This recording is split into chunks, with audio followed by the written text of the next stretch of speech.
Assalamualaikum warahmatullahi wabarakatuh. Buat semua teman-teman, selamat sore.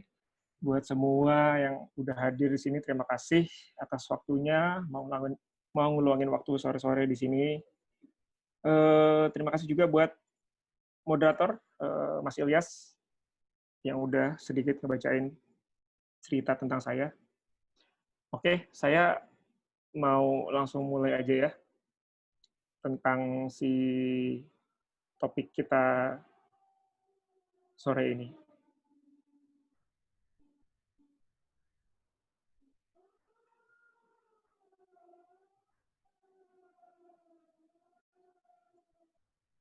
Oke, design thinking. Design thinking itu lately di beberapa tahun terakhir mulai jadi satu istilah yang rame dibahas, mulai rame gaungnya. Tapi sebenarnya design thinking itu apa sih? Design thinking bedanya dengan thinking yang lain, atau emang itu diperuntukkan khusus untuk desainer kah? Atau itu bisa berlaku, bisa dipakai buat yang lain-lain? Yuk, coba saya bahas, saya breakdown sedikit-sedikit ya. Dari katanya sendiri, design dan thinking. Saya breakdown. Thinking, kalau menurut kamus New Oxford American, itu adalah proses untuk mencari, eh, untuk berpikir, untuk mencari solusi dari suatu menggunakan pikiran seseorang. Ya, simpelnya sih berpikir ya. Nah, kalau kalau berpikir, semua orang itu pasti pasti berpikir, semua orang itu punya naluri untuk nyari solusi, untuk mencari masalah. Tapi kadang kita tuh bingung, mau mulainya dari mana, mau mau ngaturnya seperti apa, menggunakan metodenya gimana. Jadi kadang-kadang ide ataupun kita berpikir itu hanya pop up aja, hanya keluar aja, terus habis itu akhirnya hanya sekedar wacana, hanya sekedar berpikir. Oke, kemudian istilah yang kedua adalah desain. Menurut kamus yang sama, desain itu adalah rencana yang dibuat untuk menunjukkan tampilan dan fungsi suatu benda sebelum dibuat. Jadi, simpelnya bisa dibilang desain itu adalah seni dalam menyusun rencana. Tadi thinking itu adalah uh, untuk mencari solusi, untuk berpikir, mencari solusi gimana caranya. Nah, desain adalah seninya dalam menyusunnya. Itu hampir semua orang punya punya dasar berpikir desain, punya eh, sudah pernah menerapkan. Contohnya sekecil-kecilnya aja, eh, beresin kamar, nata ruangan, terus nata meja. Itu semua dilakukan karena mau punya solusi akan misalkan cara kerja yang nyaman. Oh, nyamannya begini, di sebelah kanan ada alat tulisnya, di sebelah kirinya ada alat gambarnya, ada gadgetnya, ya itu. Kemudian juga misalkan menata ruangan. Sesimpel-simpelnya kita pasti pernah ngedesain. Tapi apa sih yang ngebedain desain yang secara generik, secara umum orang punya dengan eh, design thinking ini? Nah, yang jelas dari kalau desain itu bisa di dalam bahasa Indonesia-nya perancangan, itu bukan sekedar eh, media ekspresi ya. Jadi bukan sekedar seni, bukan sekedar menumpahkan oke ini maunya gimana, enggak. Maunya gue apa. No. Tapi urusannya adalah punya fungsi. Jadi salah satunya selain media ekspresi, desain juga adalah media komunikasi. Nanti kita kita breakdown lagi. Nah, tadi udah thinking, udah design. Kalau kata pakar tentang design thinking itu apa sih? Ada Om Nigel Cross, seorang design researcher dan edukator. Menurut dia, design thinking, everyone is capable of designing. Jadi semua orang punya kemampuan buat ngedesain. So, design thinking is something inherent within human cognition. Jadi design thinking itu adalah naluri dasar yang melekat di manusia. It's a key part what makes us human. Yang melekat pada kita semua dan menjadikan kita ini sebagai manusia. Jadi udah ibaratnya udah bawaan orok, udah semua orang punya dasar yang kayak tadi saya bilang. So gimana tinggal dikembanginnya, gimana digunakan biar maksimal. Selain Nigel Cross, ada juga satu pakar desain dan dia adalah orang yang saat ini lagi aktif-aktifnya mengembangkan atau mensosialisasikan tentang design thinking, yaitu Tim Brown. Dia adalah founder dan CEO dari IDEO. IDEO itu desain firm yang fokus, salah satunya fokusnya adalah tentang design thinking ini. Nah, dia bilang design thinking is a human-centered approach to innovation. Jadi sebuah pendekatan dalam berinovasi yang menitik beratkan kepada manusia. Human-centered approach to innovation that draws from the designer's toolkit to integrate the needs of people, the possibilities of technology, and the requirements for business success. Jadi, sebuah pendekatan dalam berinovasi yang menitik beratkan kepada manusia. Manusia di sini adalah maksudnya orang-orang sebagai user, sebagai pengguna. Untuk menghubungkan kebutuhan, menggunakan perangkat desain untuk menghubungkan kebutuhan orang-orang, kemudian menggunakan teknologi yang memungkinkan sebagai persyaratan untuk suksesnya sebuah bisnis.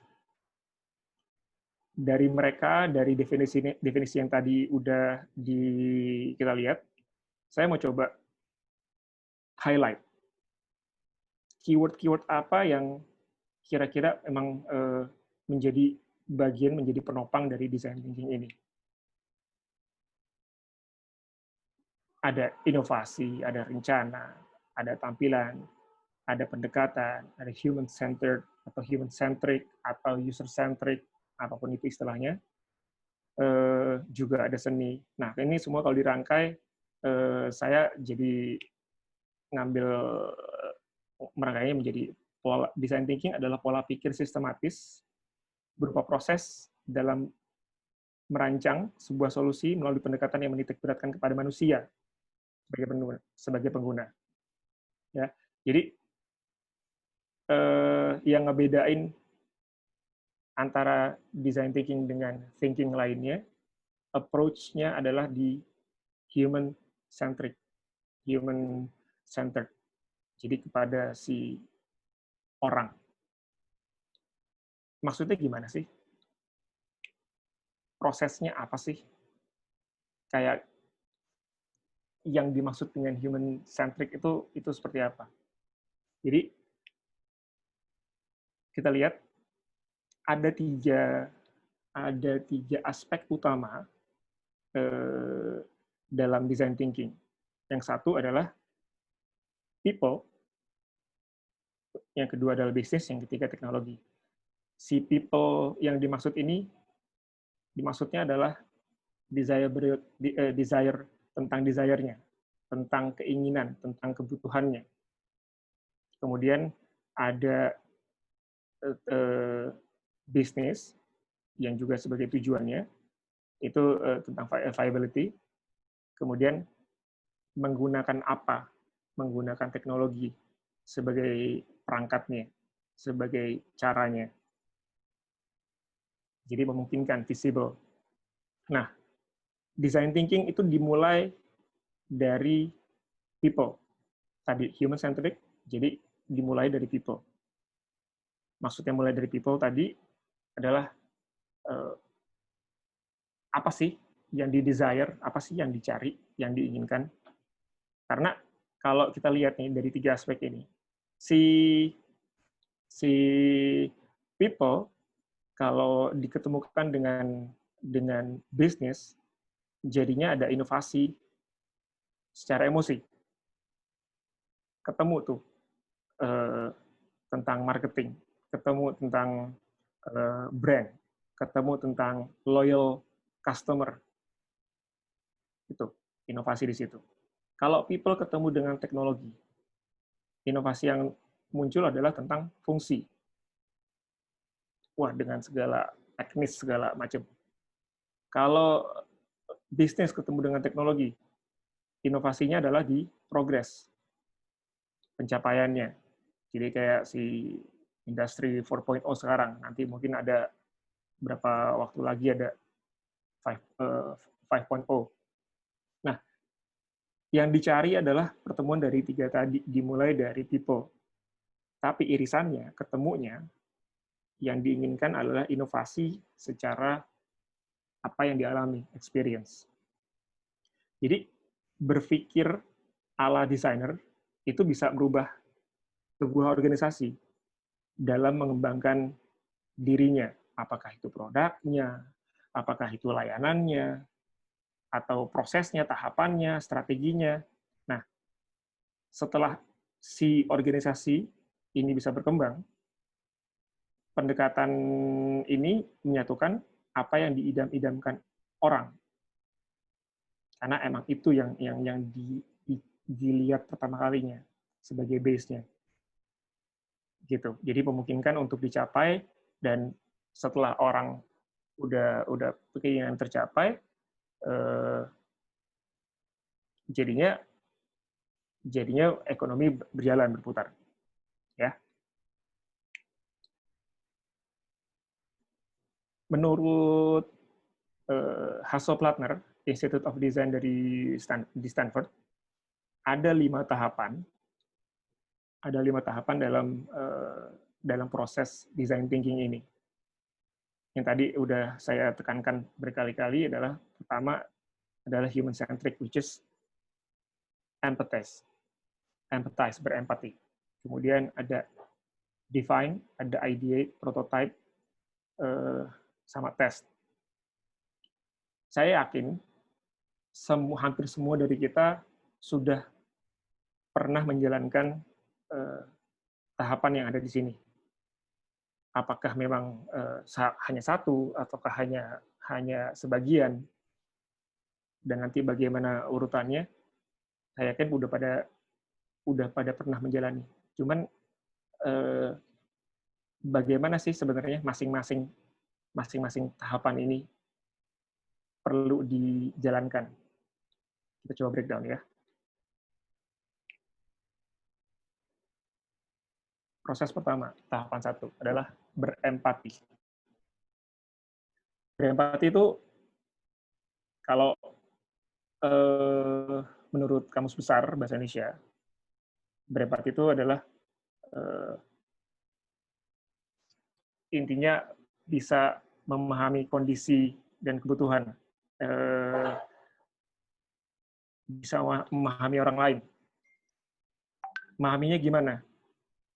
Karena kita ngelihat dari sudut pandang si pengguna, mahamin dengan cara apa, gimana, dengan cara paling simple adalah mendengar, listen. Nggak akan bisa kita memahami sesuatu kalau kita yang ngomong terus. Ya, kita coba dengerin. Apa sih? Seperti apa sih? selain dari mendengar. Kemudian kita bisa ngapain? Coba ada satu riset.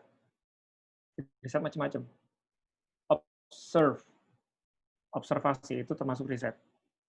Observasi kalau misalkan kita perhatiin aja siapa yang mau kita tuju, misalkan ya. Misalkan seperti yang saya tulis kalau di caption, siapa yang bermasalah dengan bosnya, siapa yang sebel dengan kliennya, kok rasanya salah mulu, udah bikin sesuai begini salah, udah nurutin maunya salah, lah disuruhnya gitu, dijalanin begini salah, terus kita coba ngembangin, terus salah juga. Terus maunya apa sih? Maunya gimana? Itu kita yang komplain. Kita di sini ngelihat bahwa kalau gue dapat instruksi yang tepat, gue akan bikin. Udah sesimpel itu. Ya, itu tipe eksekutor. Robot. Dikasih instruction. Jalan. Tapi apakah kita ini robot? Robot aja sekarang udah ada AI-nya. Jadi udah lebih pinter, bisa mikir.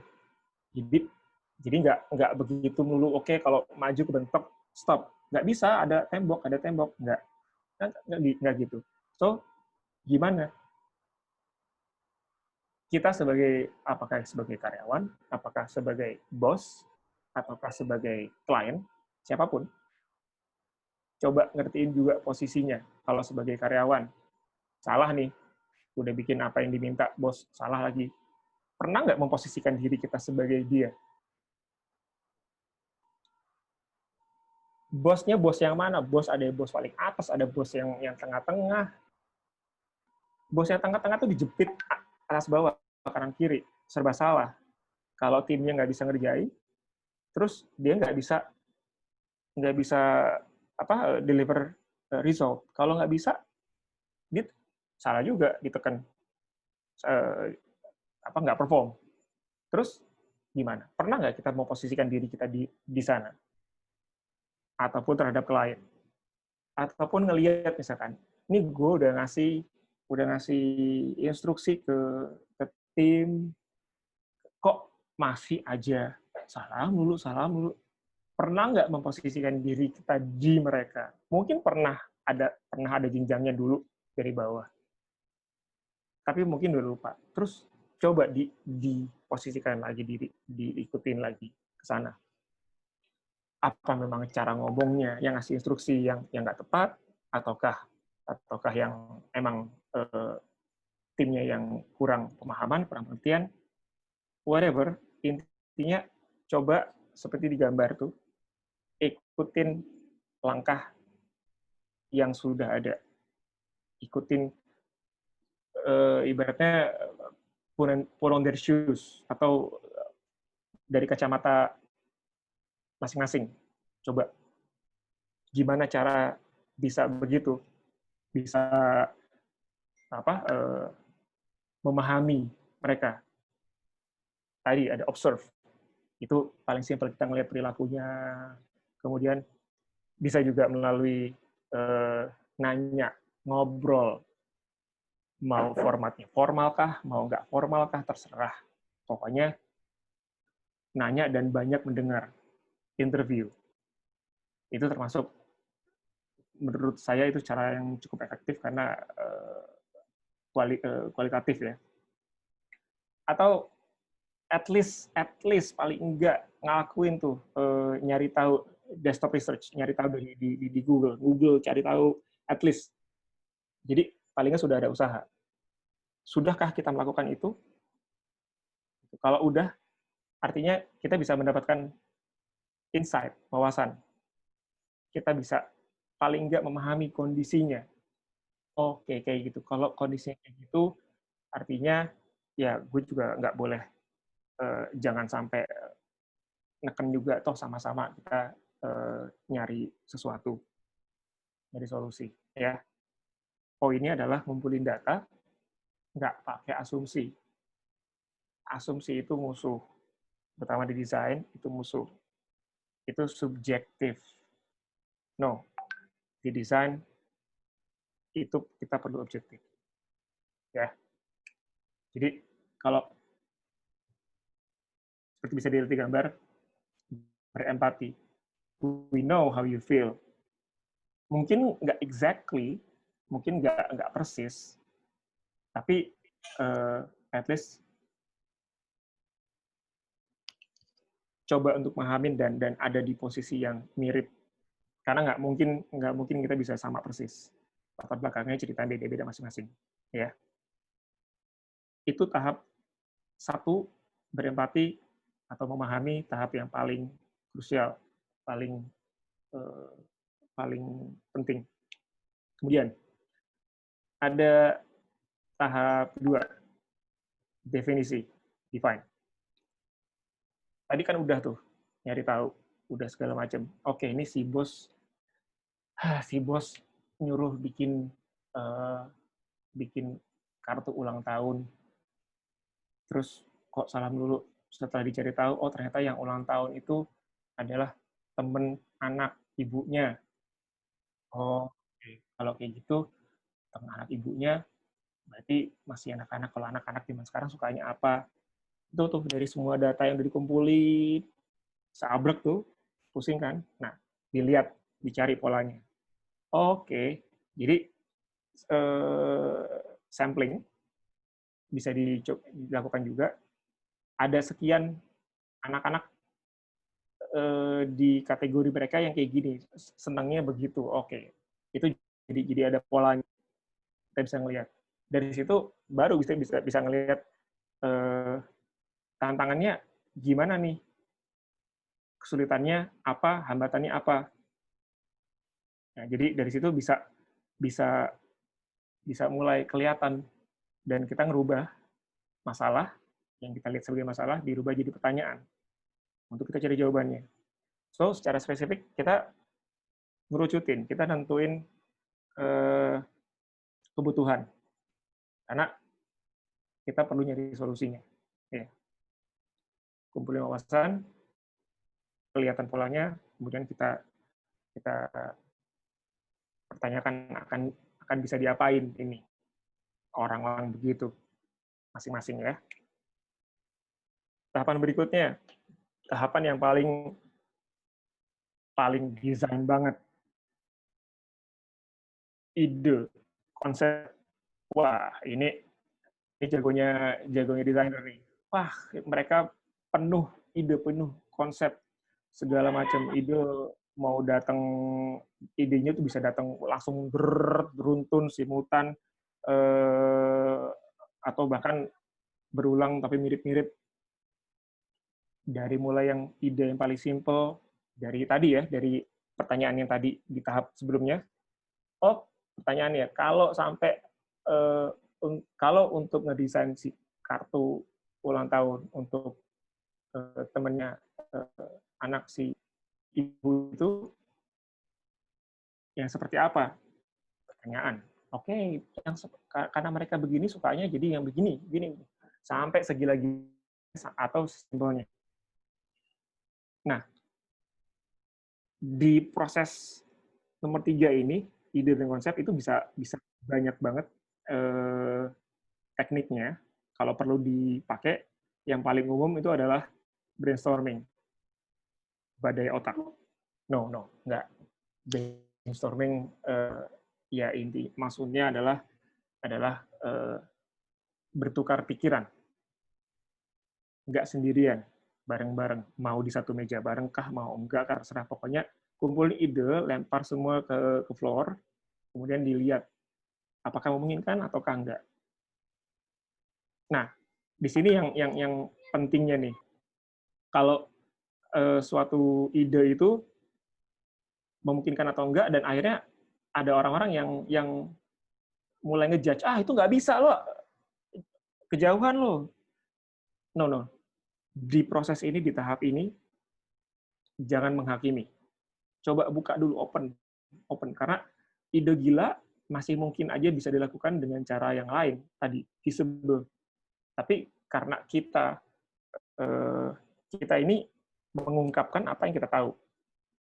Ya, kita terbiasa dan mengungkapkan apa yang kita tahu. Bisa jadi yang kita pikir itu nggak mungkin, buat orang lain sangat mungkin. So, jangan nutup diri, buka buat segala macam ide.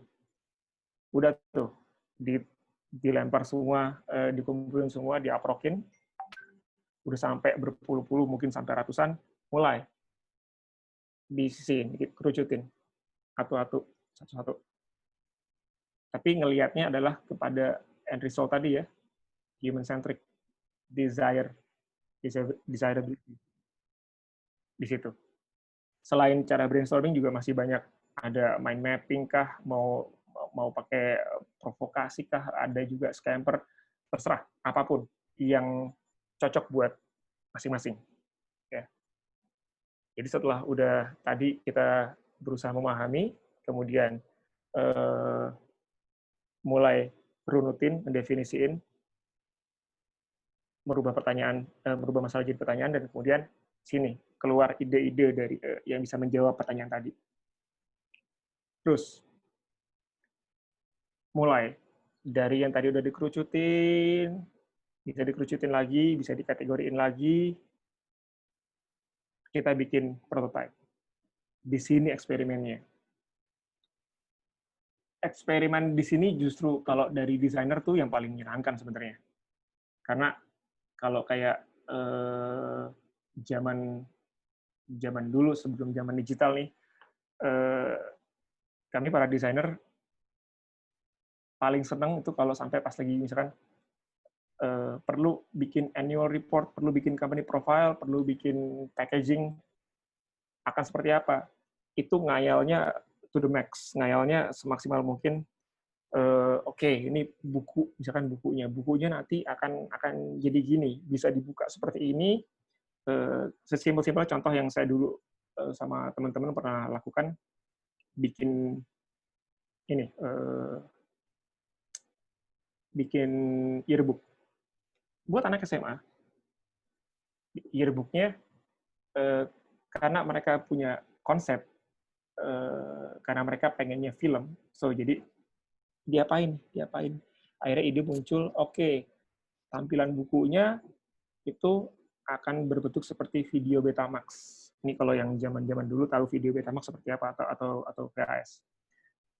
So, bentuknya dengan formatnya, ukurannya seperti video Betamax atau VHS, yang kemudian dengan sarung dibuka, dan covernya akan terlihat seperti itu. Kemudian materialnya akan seperti apa, definisinya seperti apa, kemudian desain di dalamnya terkait dengan film-film. Cocok dah. Gitu. Jadi, contoh kecil adalah seperti itu. Kemudian dibuatkan prototype, dibuatkan dummy, atau dibuatkan mock-up, atau apapun lah istilahnya.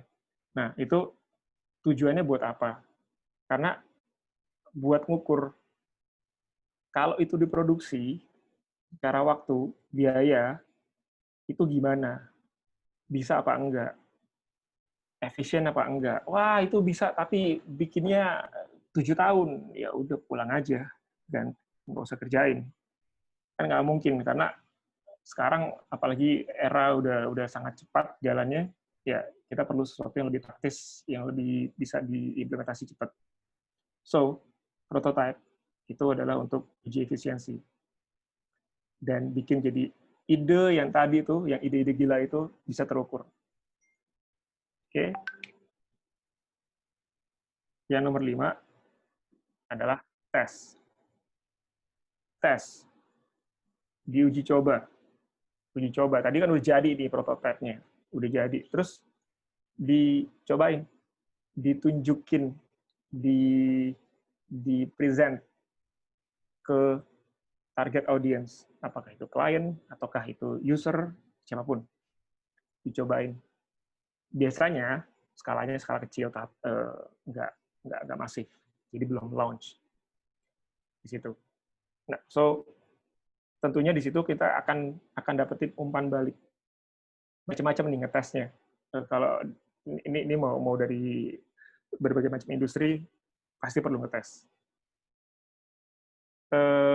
Ada juga yang menggunakan FGD, dikumpulin orang-orangnya, kemudian disajikan, kemudian dapetin insight, dapetin feedback dari mereka. Ada yang seperti itu. Ada yang benar-benar secara umum aja. So, itu nggak masalah. Pokoknya apapun itu tes, dan feedback yang didapat, itu yang kita tampung, dan feedback itu akan menentukan mau akan kembali ke proses yang mana, atau bisa lanjut. Ya, jadi di sini adalah untuk menguji efektivitasnya. Perlu diketahui 5 tahapan tadi, proses dalam design thinking, itu yang jelas akan berulang. Jadi, jangan cepat puas dulu.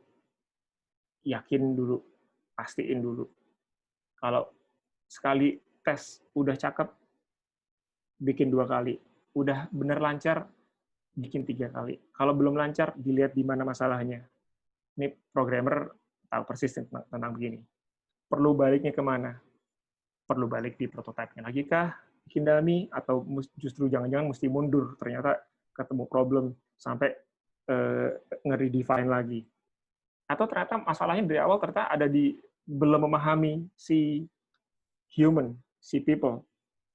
So, di sini nggak linear ya, di sini non-linear. Jadi akan bisa kemana-mana, yang jelas bisa berulang-ulang prosesnya, dan karena itu butuh kreativitas yang tinggi dalam melakukannya.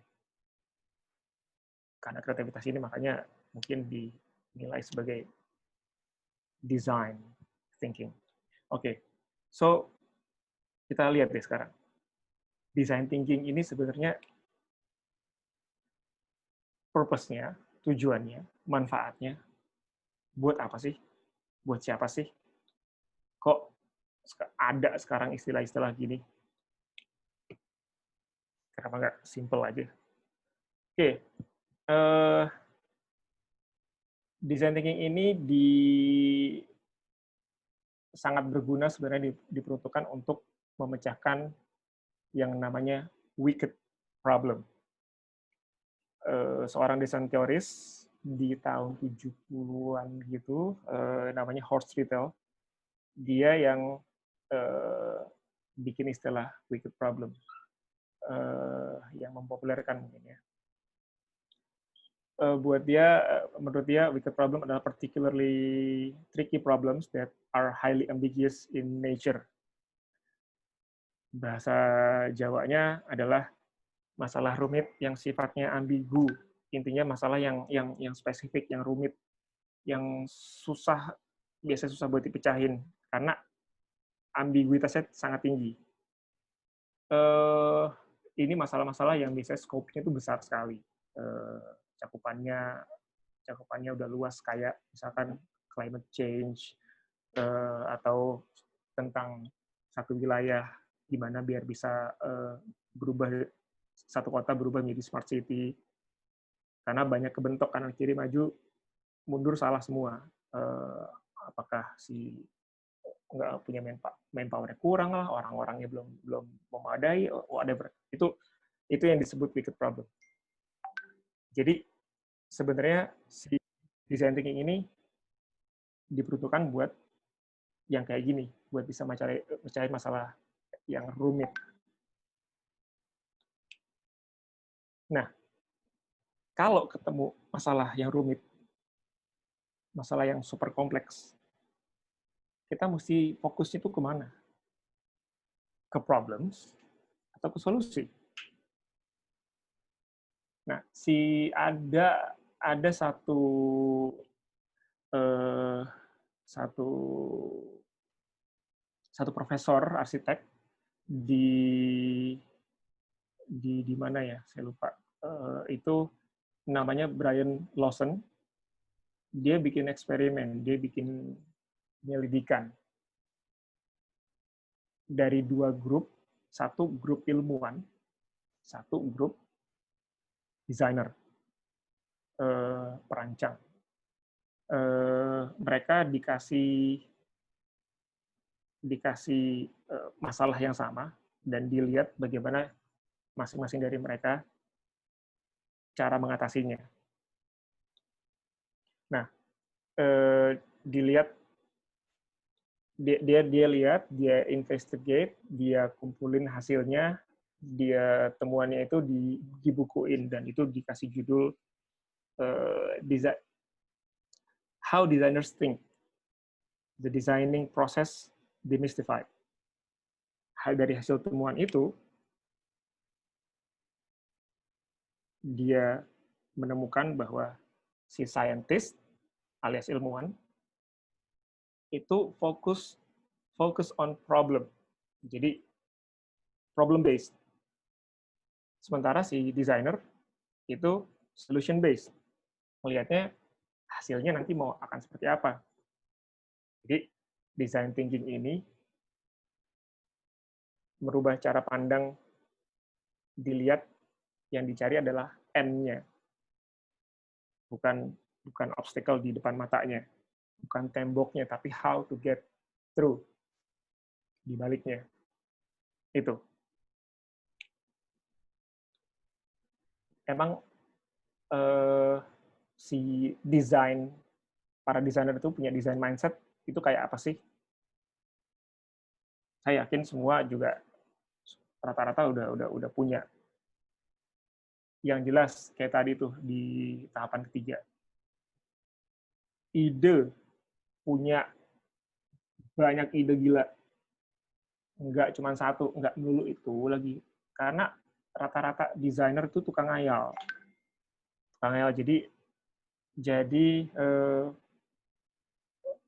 Jadi bisa membayangkan ngayal-ngayal, oke, ini bisa jadi gini, ini bisa ngelakuin ini.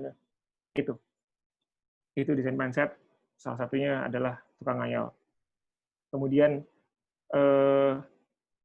yang jelas beda dari desainer adalah visual. Ngomongnya bahasanya lebih ke visual, digambarkan, ditunjukkan, jadi nggak verbal, bagaimana divisualisasikan. Kemudian bermetafora, menganalogikan, jadi orang-orang jadi lawan bicaranya bisa lebih paham apa yang dimaksud, dan jelas punya intuisi, punya feeling, dan memang kadang lebih ke feeling daripada logika, gitu. Cuman nggak semua desainer memang seperti ini. Ini yang tertulis di sini, ini ideal banget. Ini adalah design mindset. Bukan berarti semua desainer punya. Contohnya nih, get feedback now and often. Nggak semua desainer juga bisa menerima feedback. Gue udah bikin ini keren-keren, kalau lo nggak suka sih, gimana sih nih? Bos gue, si klien aneh-aneh aja. Udah dibikin keren-keren, wah gila nih. Nggak mikir apa? Wow, udah bawaannya udah di judgment, udah ngenyalain. Kalau udah kayak gitu, udah susah deh. Karena dia lupa, ngedesain itu bukan buat dia. Ngedesain itu buat orang lain. Orang lain, si klien juga bukan buat dia, buat si user, buat yang diterima. So, ini ideal, ya. Tapi ini yang memang semua ini adalah bentuk objektif. Bagaimana kita sebagai individu bisa berpikir, bisa bersikap objektif terhadap satu hal. Tadi caranya paling utama adalah dengan empati. Dari situ akhirnya bisa sikapnya bisa objektif. Jadi bisa menerima. Kadang-kadang udah mencoba objektif masih tetap ngeyel aja sih. Tapi ya nanti lain kali itu bisa dibahas lagi. Intinya coba untuk terus objektif. Oke. Kita lihat. Kalau manfaat yang bisa diterima untuk para praktisi kreatif, desainer, copywriter, ilustrator, animator, art director, creative director, apa segala macam programmer, Itu kalau mereka mencoba menerima desain mindset tadi, mereka akan jadi individu yang makin berinovasi. Kreativitasnya makin menggila, tapi terukur. Terus yang jelas efisien dalam mengembangkan sesuatu. Yang paling penting karyanya itu diterima sama si bos, gitu. Jadinya nggak perlu karya yang gokil-gokil, karena ternyata si user atau si klien yang menerimanya itu nggak perlu yang super super duper gila, super keren. No, mereka hanya dengan yang biasa aja udah wow, udah bisa menerima. So, tepatkan diri kita di sana. Gitu. Jadi hasil karya kita bisa diterima. Oke. Okay? Ini jadinya nggak membuat kita jadi nggak berkeluh kesah. Ya. Ini kalau di kreatif. Kalau di pekerja kantoran, sales, marketing, R&D, atau bahkan sampai manajerial, HR pun, ini kalau sampai punya pola pikir desain, mereka akan berinovasi dengan caranya sendiri. Tadi kan ada tiga tuh, ada people, ada teknologi, sama ada viability bisnis. Itu masing-masing akan keluar inovasi, dan itu berbeda-beda, dan itu masing-masing kategori industri akan punya hasil yang wow. Terus kalau dari sisi apa profit dari efisiensi, tentunya akan bikin jadi penghematan biaya.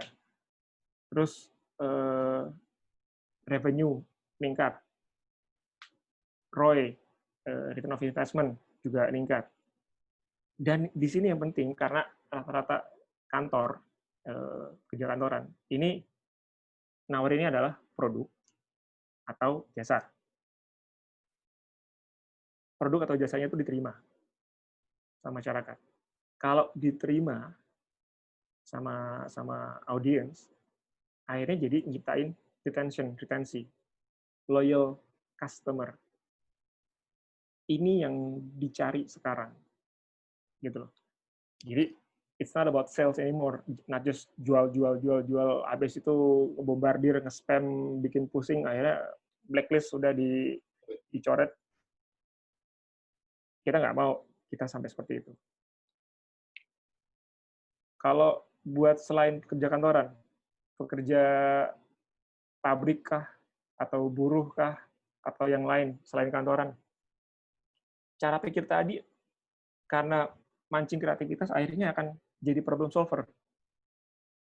Sama urusan dari ini contoh, ada satu klien yang punya pabrik, cara pikirnya dipancing oleh HR-nya, kemudian masing-masing di tenaga di pabriknya akhirnya bikin dipancing untuk berinovasi dan bikin penghematan biaya. Itu keren banget. Kalau itu bisa diimplementasin di di di small business enterprise, itu makin keren lagi. Jadi dedikasi mereka itu diterima sama perusahaan. Kalau udah kayak gitu dinilai sebagai aset, jadinya company pasti akan nge-keep, akan pertahankan siapa yang punya bargaining paling tinggi. Terus secara umum, ini adalah buat design thinking, ini adalah buat siapapun, individu ataupun organisasi. Karena manfaatnya adalah saling memahami, bisa saling ngerti gitu loh. Jadi nggak cuman ini mau gue, ini gini nih, gue lebih tahu, gue keren, gue bisa, lo hire gue adalah untuk skill gue, jadi dengerin gue. Kalau udah kayak gitu, ya susah, tinggal aja di gunung. Ya, makanya di sini manfaatnya adalah untuk berpikir objektif. berkreasi, dan berinovasi. Oke, nah coba siapa aja sih? Tadi kan saya ngomong siapapun. Siapapun itu siapa? Apakah memang hanya di industri desain, di desain industri, kreatif industri, atau bisa berlaku di macam-macam. Ini yang sudah berhasil mengimplementasikan design thinking itu ada Shelley Goldman, ada di bidang edukasi, ada Roger Martin dan Jane Litka di bisnis, ada Sarah Brooks di pemerintahan, ada yang di food innovation, ada yang macam-macam. Ini mereka sudah menjalankan pola pikir desain, cara pikir desain ini di masing-masing bidangnya. Dan nanti di materi ini ada link-linknya buat bisa dicek. Tapi dari sekian ini ada satu case study yang saya paling favorit. Apple.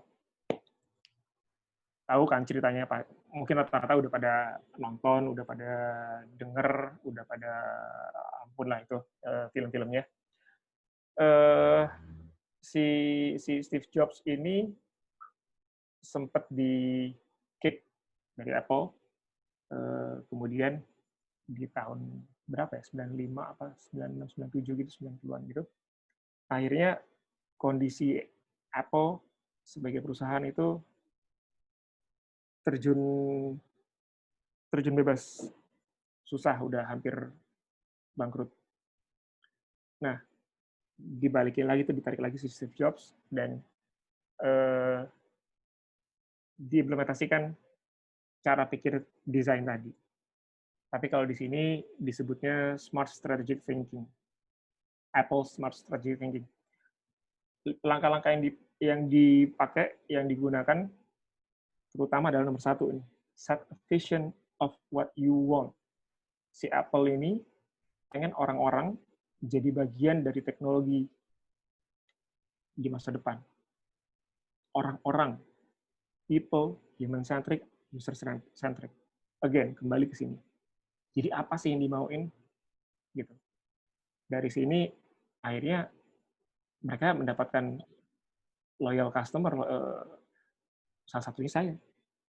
Nah, terus langkah keduanya mereka nge-define dan kemudian jadi apa?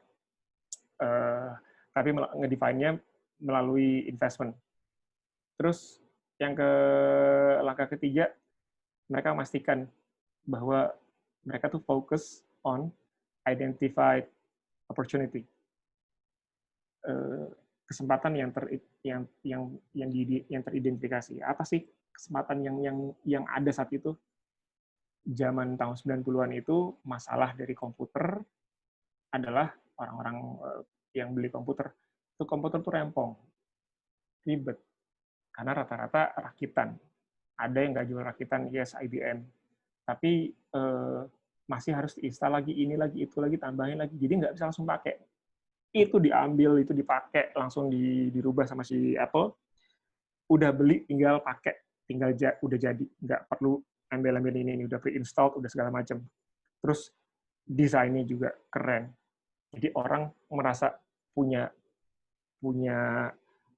sesuatu yang berharga, gitu. Terus kalau lihat di sini nih ada si dua orang ini, kalau tahu ini salah satu video campaign mereka. Hi, I'm PC. Hi, I'm Mac. Nah, itu kalau tahu dulu tuh itu itu kocak banget dan saya selalu menunggu versi yang keluar berikutnya. Nah, dari situ mereka akhirnya breakthrough, akhirnya revenue-nya melambung tinggi dan sampai sekarang 5 besar di Fortune 500. Ya. Jadi Apple adalah salah satu perusahaan yang menerapkan design thinking ini. Dan juga bukan, sebenarnya tadi saya bilang nggak, mungkin udah banyak yang nerapin, tapi polanya belum terstruktur. Di sini tadi bisa dilihat bahwa yang dilakukan tuh apa, memahami, berempati itu apa. Mungkin baru scratch the surface doang. Mungkin idenya nggak berani ngegila, baru separoh doang, baru dikit, yang ini tadi nggak bisa, kayaknya susah, nggak usah deh, langsung ditutup dulu. Terus prototype, dicobain ke orang-orang, dites, udah baru sekali gagal, udah deh, emang orang nggak suka, udah gue ganti profesi aja. Mungkin seperti itu. Nah, di sini dipancing untuk orang berani terus melakukan dan berulang dan berkreasi, berinovasi.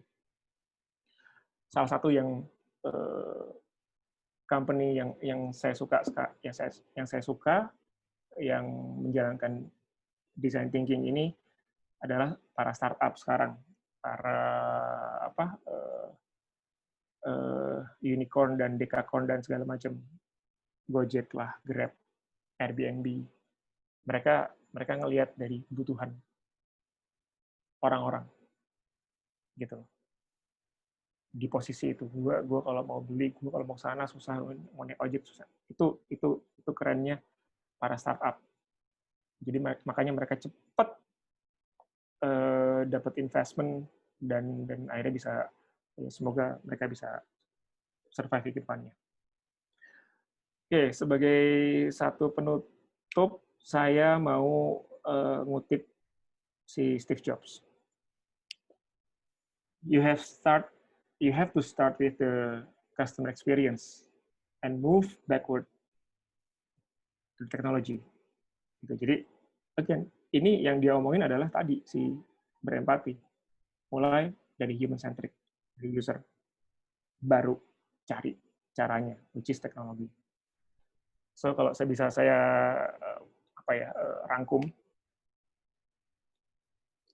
ternyata sekarang udah jam 4 lewat, saya ngomong kepanjangan. Keasikan. Ya, bisa dirangkum, ya, bisa diringkas ini. Langkah awal dari design thinking adalah memahami. Itu fundamental, itu paling mesti kudu wajib harus, ya. Dan kemudian nomor 2-nya adalah berpandangan positif, melihat masalah sebagai tantangan. Jadi jangan ngeluh, coba posisikan diri kita di mereka, ya, sebagai bos, sebagai klien. Emang perusahaan sekarang di masa pandemi nggak pusing nih para bos-bos, para owner, kan gitu. Kita misalnya cuma komplain aja, gue dirumahkan. Oke, makanya yang ketiga adalah berpikiran terbuka, nggak menghakimi. Kemudian dari sini jadi bisa dinamis dalam bertindak, namun tetap sistematis dan terukur. Kemudian yang jelas dari pola berulang membuat kita perlu sabar, aktif berkreasi, dan terus berinovasi, gitu. Terutama di masa sekarang ini. Kita mau menuju new normal nih. So, cobalah open minded, ya. Dari saya materi tentang sharing tentang design thinking sebenarnya lebih ke introduction tentang design thinking, karena kalau kita mau jabarin atu-atu bakalan panjang kali lebar. So itu di next session aja. Sampai di sini. Terima kasih.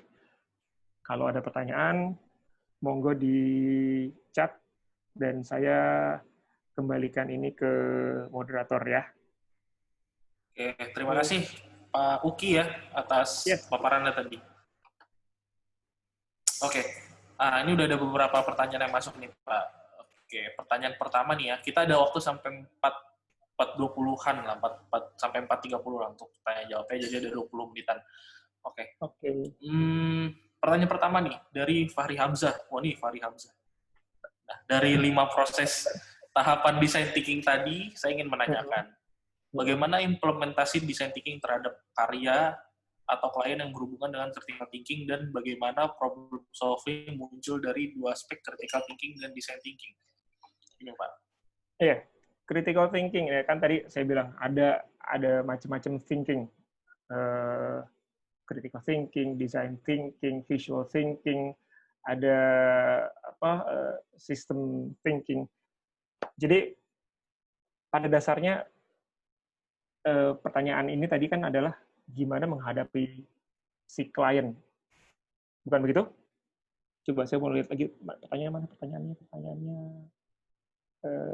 Tadi dari Fahri Hamzah. Fahri Hamzah. Dari 5 proses tahapan, ya, bagaimana implementasinya terhadap klien, terhadap karya yang berhubungan dengan kritikal. Ya, jadi paling pertama itu yang paling penting adalah empati, memahami dulu. Mau sekritis apapun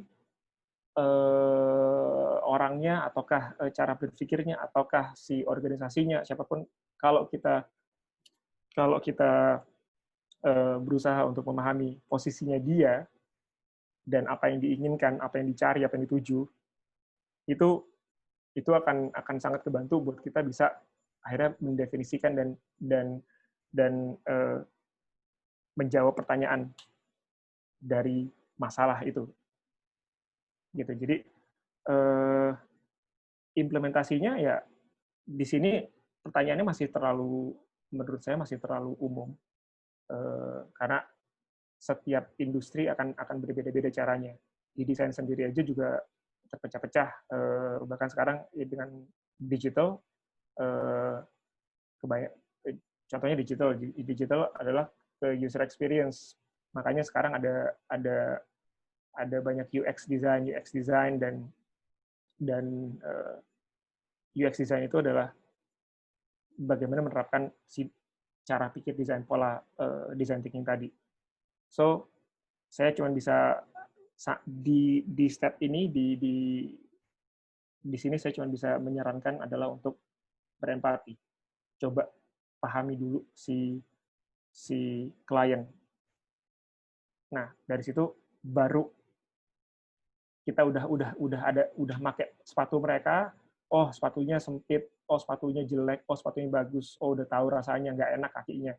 Ya, jadi udah tahu mesti ngapain. Oh, sepatunya mesti digedein, oh sepatunya mesti dikasih bantalan, ditinggiin lagi, nggak pakai iketan, nggak pakai tali, pakai velcro, oh pakai apa gitu. Ya. So, berempati. Oke, mudah-mudahan terjawab ya Pak Fahri Hamzah tadi.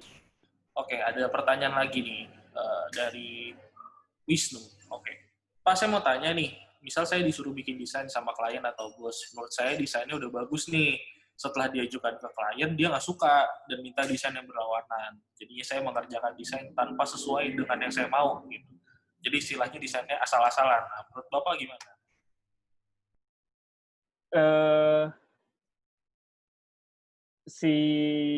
Di sini Mas Wisnu sebagai apa? Sebagai desainer atau sebagai pelukis? Kalau sebagai pelukis, kayak tadi saya bilang, media ekspresi. Jadi, yang menurut saya, yang mau saya lakukan, itu yang saya kerjakan. Mungkin dapat inspirasi dari orang-orang, tapi itu saya kerjakan untuk saya. Orang menilai apapun, itu masa bodoh. Contohnya kayak lukisan abstrak. Sebagai media ekspresi, masing-masing orang bisa punya pandangan yang berbeda tentang lukisan itu. Oh iya, ini keras, ini tentang kehidupan yang menyakitkan, misalkan. Tapi yang lain bisa menurut, oh ini bukan tentang itu, ini tentang kematian. Itu kalau kita mengedepankan menurut saya bagus. Sementara desainer itu ngedesain untuk orang lain. Orang lain siapa? Klien. Klien bisa juga diri sendiri, bisa, tapi kebanyakan klien adalah orang lain. Orang lain itu bisa jadi bosnya sendiri, bisa jadi klien. Ngertiin kira-kira klien maunya seperti apa. Kalau cara pandangnya klien udah ngertiin posisinya gini. Kalau kira-kira udah coba memahamin itu, tapi kliennya masih ngeyel aja, udah pernah kasih pemahaman belum ke klien? Bahwa, kan gini, yang kita bikin memang untuk klien. Tapi, desain ini kan bukan buat si klien yang menikmati. Ada usernya. Siapa usernya? Misalkan target audience-nya, misalkan tadi Mas Wisnu diminta bikin, misalkan diminta bikin konten sosmed. Audience konten sosmednya siapa? Apakah seumuran si bos, ataukah seumuran si klien, ataukah enggak? Kalau enggak, kasih pemahaman si klien tadi bahwa yang diinginkan, yang disukai, preferable-nya si target audience adalah yang seperti ini, dijembrengin. Makanya kita nggak pernah, kalau di industri kreatif, jangan pernah hanya bikin satu desain atau dua desain. Karena kalau satu desain artinya kita memaksakan kehendak kita. Kalau dua desain, artinya kita cuma ngasih opsi ini atau itu.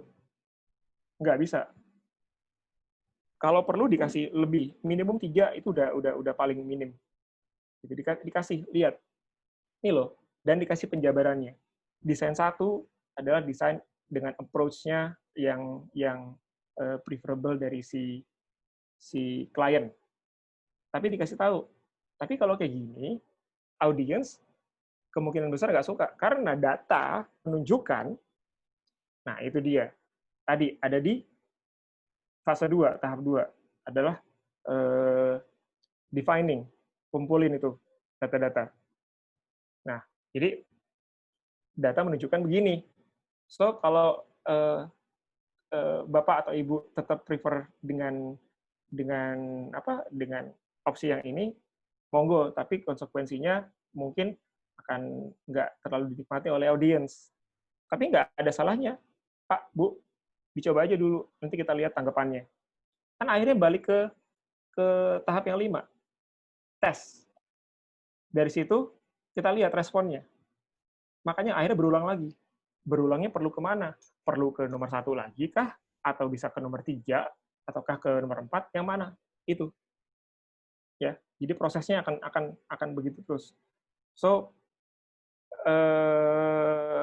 how to convince a client itu bisa jadi satu topik berikutnya. Semoga ini menjawab. Kemudian ada lagi?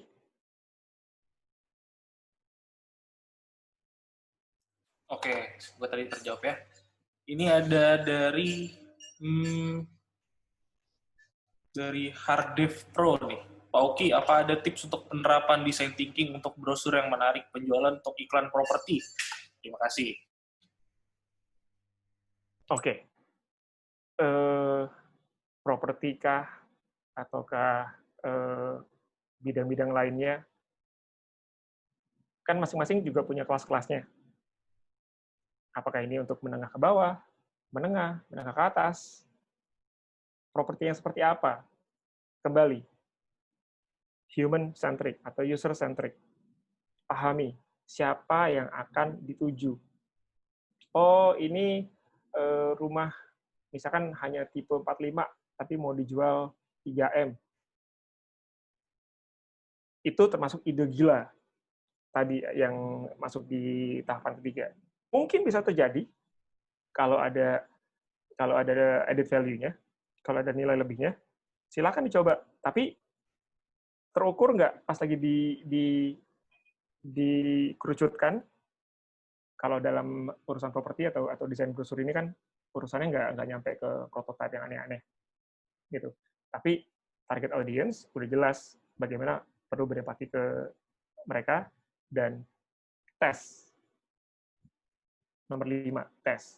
Coba dari desainnya tadi, ini desain yang dilakukan, ini seperti pertanyaan sebelumnya, desain yang dibuat, si brosur yang dibuat ini, apakah mengacu kepada preferable-nya target market, atau hanya menurut saya? Gitu. Kalau menurut saya, kalau sayanya sudah melakukan pola pikir design thinking, insya Allah jadi lebih objektif. Tapi kalau belum, kemungkinan besar masih subjektif. So, kembali, coba untuk berempati dan coba ya tes. Gitu. Reference itu ada di bagian kita bisa mencari reference untuk target market yang sesuai. Itu ada di bagian ide dan konsep, ideation. So at the end bisa tetap dicobain dulu, baru dapat feedback. Oke, ada lagi? Oke. Pertanyaan selanjutnya, kita masih ada waktu nih. Ini dari Angga Priyatna. Jika saya membuat layout untuk desain konten buku atau majalah, pada saat revisi, seringkali klien meminta saya untuk revisi, menambahkan juga editorial teks di dalamnya. Apakah masalah editorial seperti ini kewajiban sebagai desainer, konten, atau tugas redaksi? Karena seringkali redaksi tidak menguasai software yang kita gunakan gitu. Gimana, Pak? Oke. Iya, ini bukan bagian gua. Kok jadi gue yang bikin? Kalau ngomongin, tadi saya sempat bahas tentang eksekutor. Kalau memang hanya mau jadi eksekutor, ya udah, silakan. Itu pilihan. Silakan hanya lakukan sesuai perintah. Ya, jangan salahin nanti kalau sampai kalah dari robot. Tapi kalau kalau kita berlaku sebagai desainer tuh pola pikirnya holistik, menyeluruh. Apa yang terkait itu yang kita coba pahami. Jadi kalau saya ngedesain hanya bagus, apakah itu akan diterima? Kalau sampai itu sudah diterima, apakah akan ada konversi, membuat target audience jadi membeli? Kalau target audience tidak membeli, artinya ada yang salah bisa ada yang salah dari desain saya, gitu. So perlu mikirin sampai ke situ. Kalau sampai ada yang salah dari desain saya, salah di apanya? Salahnya apakah hanya di layout, ataukah di warna, ataukah di kerangka, di tatanannya, di tadi editorialnya. Kalau ternyata memang si bagian yang ngurusin editorial nggak mumpuni, tapi kita punya daya untuk ke sana, lakukan. Kalau nanti dinilainya, gue jadi makan jatah orang, kalau itu nggak merugikan sih nggak apa-apa kan, gitu. Jalanin aja. Jadi nggak usah hitungan. Kalau memang dirasa itu baik dan akhirnya bisa ningkatin skill, akhirnya malah nambahin skill set. Ya, jalanin. So what? Nanti misalkan udah nggak bekerja di situ lagi, akhirnya jadi di resume, akhirnya jadi bererot tuh panjang yang bisa ditambahin di CV. Kan akhirnya jadi nilai jualnya makin tinggi. Akhirnya bisa nego gaji lebih gede. So harusnya sih nggak masalah ya. Gitu. Oke. Nah, ini masih ada sedikit waktu nih. Ini ada pertanyaan dari namanya Lana Del Rey nih. Atau Lana Del Rey bener apa enggak nih? Wah. Selamat sore Pak Uki. Jika kelima tahap ini jika ada kegagalan nih di salah satu tahap, dapat kembali ke tahap yang memungkinkan itu. Jika kelima tahap ini ada kegagalan di salah satu tahap, dapat kembali ke tahap yang memungkinkan itu dapat diperbaiki. Contohnya, kita sudah buat desain untuk media campaign sesuai kebutuhan klien, terus di tahap tes ternyata belum sesuai keinginan klien. Gitu. Apakah ngulang dari awal apa gimana gitu, Pak? Nah, tadi saya udah sempat kasih tahu, cantumin bahwa di sini pola berulang yang non-linear. Berulang, pasti berulang. Kalau nggak berulang, bukan jadi design thinking. Artinya cuma one way. No, berulang. Dan non-linear. Di mana tadi udah ngomongin sampai tes, tapi nggak sesuai. Nggak sesuai siapa? Belum sesuai dengan keinginan klien. Itu sama tadi kayak pertanyaan yang sebelumnya. Masalahnya kita di desainer ataupun yang terkait ke klien itu ada tiga pihak. kita yang membuat untuk siapa kliennya dan ada untuk siapa penggunanya. Nah, ribet, tapi kalau sampai kita bisa achieve, bisa nge-goal, itu wow banget. Nah, di sini nggak sesuai keinginan klien, itu kan pas lagi testing. Bisa jadi waktu lagi approval, mungkin ada yang skip, ada yang wah ini harusnya bisa dilihat sebagai satu flow tapi nggak kelihatan. Ya udah, pas lagi dites gagal, sebenarnya sih nggak ada yang gagal ya. Memang belum, mungkin dihitungnya belum efisien aja atau belum efektif. Begitu dilihat ini kurang efektif, kita balik ke proses yang kita perlukan. Nggak efektifnya di mana? Nggak efektifnya adalah di konsepnya.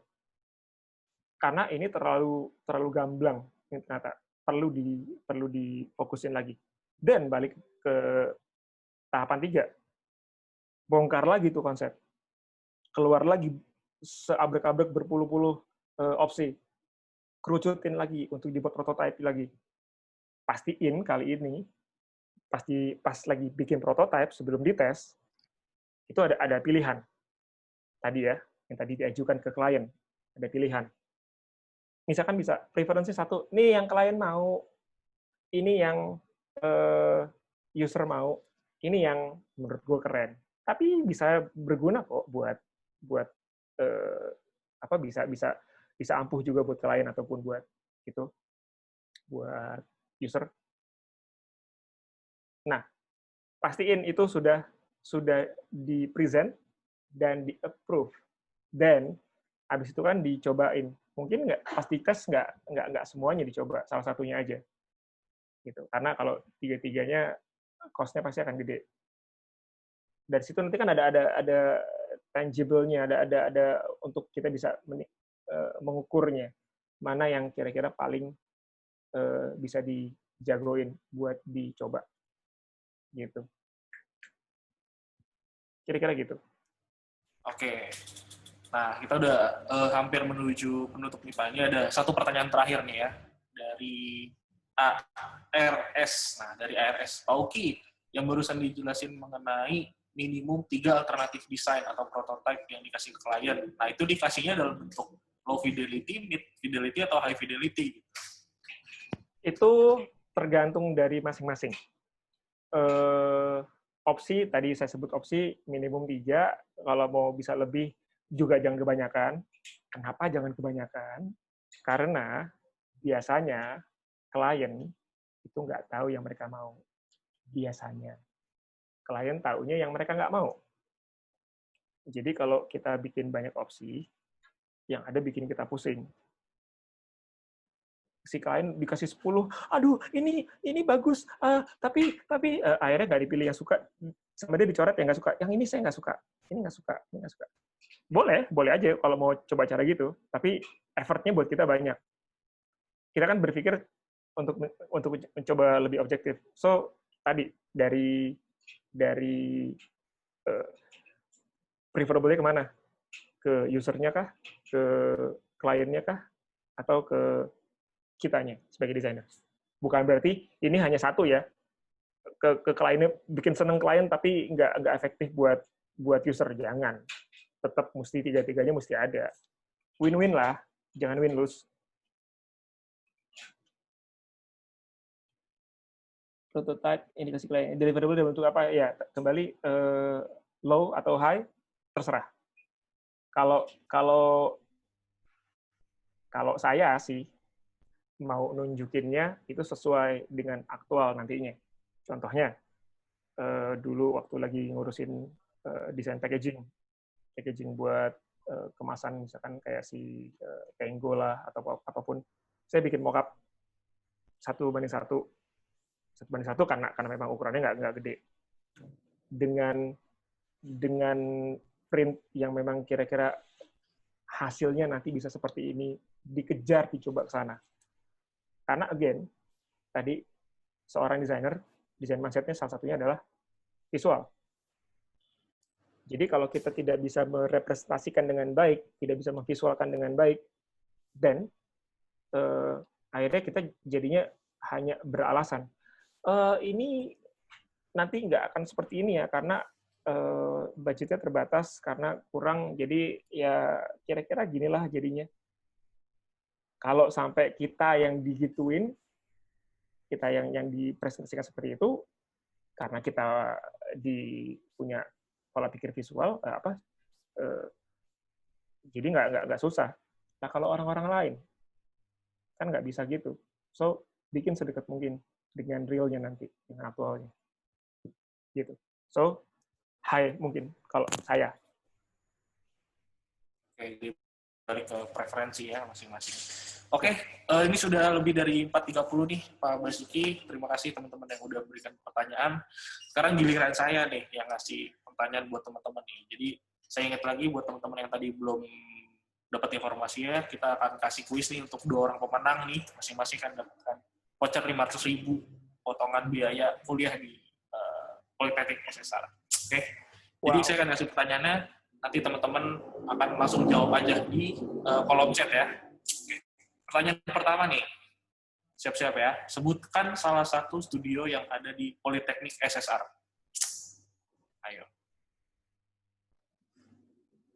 Ayo.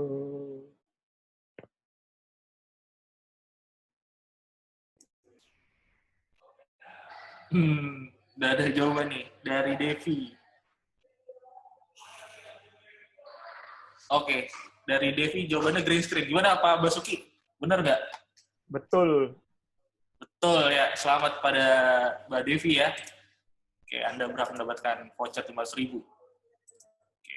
Pertanyaan kedua, siap-siap nih, kesempatan terakhir nih ya. Sebutkan 5 fase design thinking yang udah dijelasin Pak Oki tadi. Singkat aja, coba. Sebutkan. Apa aja tadi? Ada 5. Ayo, apa aja? Nggak usah berurutan, nggak apa-apa.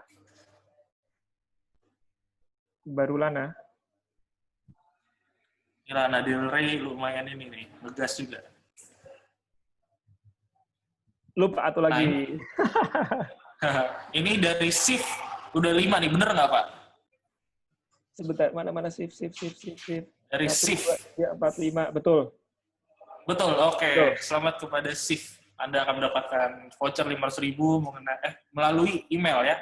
Jadi pastikan ya Mbak Devi sama SIF udah ngisi Google Form. Nanti akan dikirimkan. Oke teman-teman. Daryl juga bener tuh, sama si Bambang juga bener, cuman kalah cepet. Cuman telat. Yes. Oke. Ya, kuis tadi sekaligus menutup webinar hari ini ya. Jadi hari ini kita udah belajar apa sih? Jadi mungkin teman-teman yang berminat untuk kerja di desain, kita belajar dari Pak Basuki bahwa sebenarnya desain itu tuh bukan sekadar media ekspresi untuk kita berkarya ya, tapi bagaimana kita menggunakan kemampuan desain kita untuk memecahkan masalah dari klien gitu ya. Jadi kita bukan sebagai orang yang berekspresi, tapi kita harus bisa menggunakan kemampuan kita untuk berguna kepada klien atau bos lah, bahasa seperti itu. Gimana, Pak Basuki ada kata-kata penutup dulu sebelum kita akhiri webinar hari ini?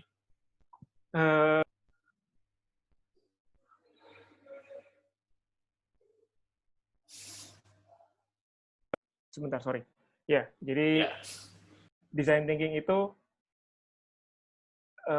pola pikir desain ini adalah satu pola pikir yang sangat baik, yang sangat cocok untuk kondisi yang zaman sekarang yang kita hadapi. Contohnya di pandemi begini, untuk atas ini new normal. So, cobalah kita buat terbuka, ya. Cobalah kita buat berempati. Don't just blaming. Terus, satu lagi. Karenanya si design thinking ini bisa jadi satu fundamental untuk kita berkehidupan sosial bareng-bareng. Karena kita hidup bareng-bareng. Makanya nggak boleh egois. Pikirin yang lain, tetangga. Kalau nggak mau, tinggal di hutan aja. Gitu. Oke. Terima kasih Pak Terima atas kasih juga paparan buat tadi. semuanya udah meluangkan waktunya sore ini. Ada 60-an peserta. Ya. Thank you banget. Sampai ketemu di topik-topik berikutnya. Oke, teman-teman kalau ada yang mau tahu soal Politeknik SSR tentang DKV, Adibasi, pariwisata, silakan googling aja Politeknik SSR, nanti di situ akan ada informasi website kita, sosial media kita, nanti bisa cari tahu di situ aja. Oke, dari saya dan tim SSR mengucapkan terima kasih nih. Terima kasih buat Pak Basuki sekali lagi atas waktunya. Kami dari SSR mengucapkan terima kasih dan selamat sore. Sampai jumpa.